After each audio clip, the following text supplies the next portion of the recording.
నక్సల్స్‌ని సమర్థించే వాళ్ళు కాల్పులు వినిస్తే పోలేదా అంటారు. నిన్ననే మనం మాట్లాడుకున్నాం. 3 రాష్ట్రాలకు సంబంధించి మధ్యప్రదేశ్, ఛత్తీస్‌గఢ్, మహారాష్ట్రలకు సంబంధించినటువంటి హెడ్ అనేటటువంటి పేరుతో కాల్పుల విరమణకి అవకాశం ఇవ్వండి. ఒక 2 నెలల పాటు ఫిబ్రవరి దాకా మాకు టైం ఇవ్వండి. మా వాళ్ళందరితో కూర్చొని మాట్లాడుకుని చర్చించుకునేసి మేము లొంగిపోవడానికి సిద్ధంగా ఉన్నాం. ముందు మీరు కూంబింగ్ ఆపేసేయండి అన్నటువంటిది వాళ్ళు అడగటం.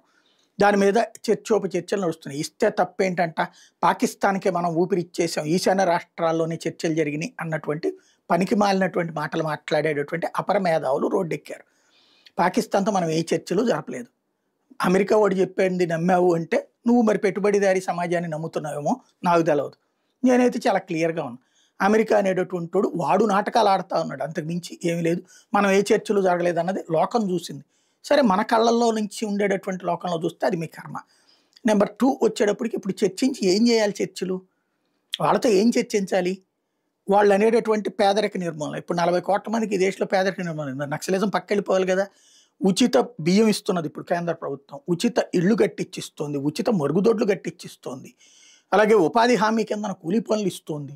అనేక రకాలు అందిస్తోంది. వీళ్ళందరూ అడిగేది అదే కదా! అది చేశారు కదా! ఇంకేం కావాలి? అసలు ఏ పార్టీని నమ్మను, ఈవెన్ కమ్యూనిస్టులు కూడా చంపుతాననేటువంటి నక్సలైట్లతో ఏం చర్చించాలి? చేతితో ఆయుధం పట్టుకుని ప్రపంచాన్ని మారుస్తాననేటటువంటి కాల్చవతలు పడేయడమే కరెక్ట్. లేదంటే కనుక రేపు పొద్దున్న డ్రగ్ ఫెడలర్ కూడా నేను ప్రపంచం మొత్తానికి డ్రగ్స్ అందిస్తానంటాడు, డ్రగ్స్ మైత్రోకి తీసుకొస్తానంటాడు, ఆ కొత్త లోకంలోకి విహరింప చేస్తాను, ఆకాశంలోకి పోయాక నువ్వు ఎవరినో ఇక్కడ చంపి ఆకాశంలోకి వెళ్ళం కాదు, ఇక్కడ ఉండగానే నీకు సుఖాలు అందిస్తానంటాడు. దాన్ని మార్చేద్దామా వాళ్ళకి? నక్సలైట్లు ఒకనాడు ఖచ్చితం, కానీ ఆ నక్సలైట్లు ఈ సమాజంలో పెరిగిన ఫ్యాక్షనిజాన్ని కంట్రోల్ చేయలేదు, రౌడీజాన్ని కంట్రోల్ చేయలేదు. ఆళ్ళ జోలికి పోలా. సామాన్యమైనటువంటి గిరిజనుల్ని ఇన్ఫార్మర్ల పేరుతో కాల్చి చంపారు. లేకపోతే కనుక చిన్న చితక పోలీసుల్ని చంపారు. వాళ్ళ వల్ల సమాజానికి ఏమురిగింది? గిరిజన ప్రాంతాలకు వెళ్ళడానికి అధికారులు భయపడి అక్కడ డెవలప్మెంట్ చేయలేని పరిస్థితి. వాళ్ళతో ఇంక కొత్తగా చర్చించేది ఏంటి? ఇప్పుడు నక్సలైట్లతో చర్చలు ఉండవు, సమస్య లేదు.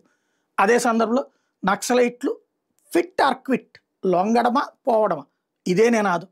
అది సమర్థించే వాళ్ళు ఉంటారు, వ్యతిరేకించే వాళ్ళు ఉంటారు.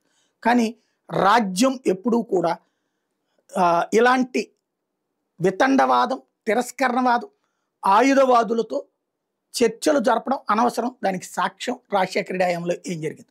కాబట్టి ఏం జరగదు. ఈలోపు ఉపన్యాసాలు నడుస్తుంటాయి.